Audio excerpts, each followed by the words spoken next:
여러분 안녕하십니까? 지난 5년 전으로 기억이 되는데요. 에찌오라에 있는 아발론 아파트에서 큰 화재가 발생해서 천여 명의 이재민이 발생을 했고 그 가운데 100여 명에 이르는 한인들도 피해를 당해 어려움을 겪고 있었습니다. 그런데 이상한 일들이 일어났습니다.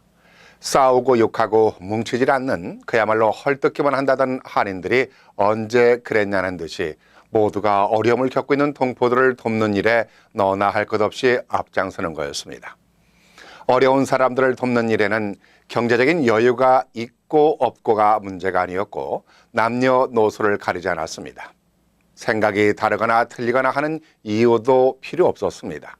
그냥 어려운 이웃들을 위한 도움에는 모두가 하나가 되는 따스한 마음뿐이었습니다.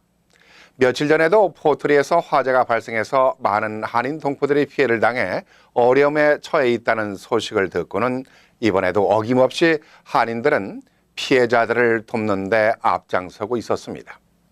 이번 화재로 전소된 45가구 가운데 5가구가 한인들이었고 옆에 있는 아파트에도 불길과 화염에 몰아닥쳐서 전소된 가구 말고도 10가구가 큰 피해를 입어서 집에 들어가지 못하고 있는 상황입니다.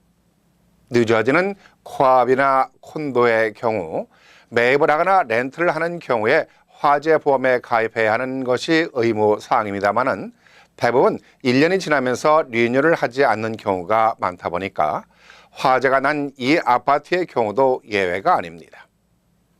피해 당사자들 입장에서는 암담하기만 한 일입니다. 하지만 한인 동포들의 따스한 온정의 손길이 계속되고 있기에 망연자실에 빠져있는 피해자들에게 희망과 용기를 전해드릴 거라 생각합니다.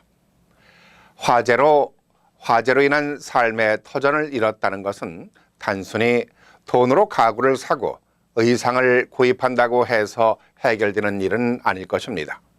삶의 흔적이란 돈으로 살 수 없는 일이기 때문입니다. 그러기에 현실적인 문제들만이 아니라 정신적으로도 고통을 겪으시는 분들이 많습니다. 그동안 그래왔듯이 동포들의 뜨거운 마음과 온정의 손길이 더 필요한 시점입니다. 사람이 살다 보니 뜻하지 않는 어려움을 겪게 되는 경우가 많습니다. 소소한 일들부터 큰 일에 이르기까지 자신이 겪기도 하지만 설사 내가 아니더라도 주변에서 겪는 일들을 흔히 보게 됩니다.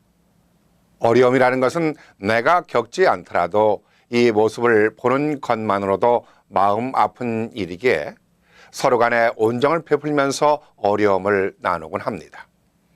그래서 그런지 기쁨은 더하면 2배가 되고 어려움을 나누면 반이 된다고 하는 말이 마음 깊이 느껴집니다.